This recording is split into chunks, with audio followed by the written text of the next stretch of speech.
du Fils et du Saint-Esprit.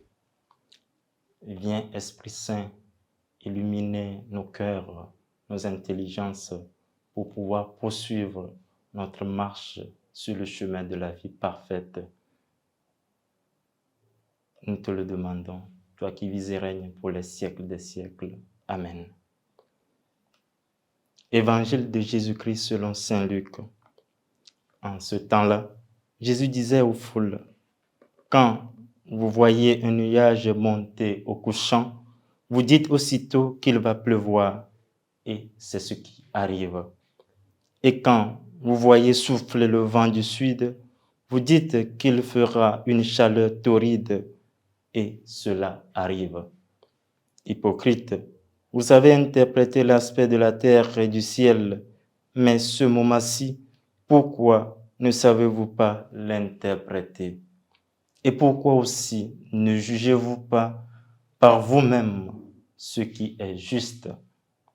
Ainsi, quand tu vas avec ton adversaire devant le magistrat, pendant que tu es en chemin, mets tout en œuvre pour t'arranger avec lui, afin d'éviter qu'il ne te traîne devant le juge et que le juge ne te livre à l'huissier et que l'huissier ne te jette en prison.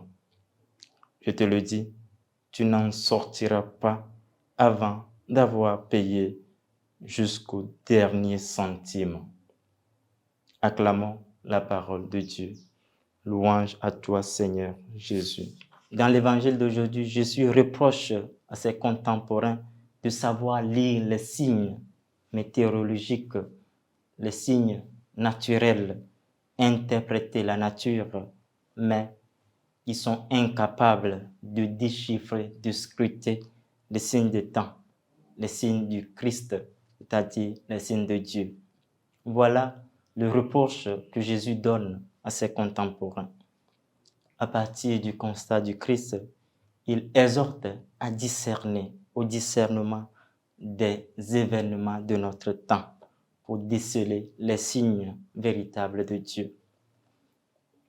Devant un pauvre qui crie, cela doit interpeller le chrétien à un acte de charité. Voilà l'interprétation des signes du temps. L'éducation des enfants bafouée, la démission des parents et aussi le désengagement des éducateurs doivent interpeller le chrétien, celui qui est engagé. C'est aussi la lecture des signes de notre temps. Face au phénomène des enfants en difficulté, des foyers abandonnés, des jeunes désœuvrés, à la merci des stupéfiants, des drogues, il faut hâter une action pour mener en leur faveur, en leur réinsertion. Voilà les signes que nous devons interpréter, que le Seigneur nous demande de déchiffrer. Le chômage, le manque d'emploi, la situation de nos jeunes engloutis dans la Méditerranée en cherchant une meilleure vie, un Eldorado. Voilà les signes de notre temps qui doivent attirer l'attention du chrétien, du politique, de tous les hommes de bonne volonté.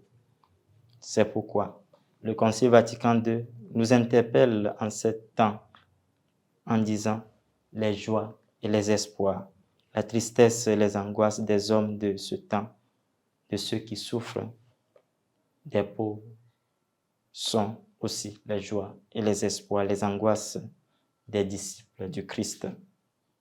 Voilà la leçon que le Seigneur nous donne aujourd'hui, de déchiffrer, de scruter les signes.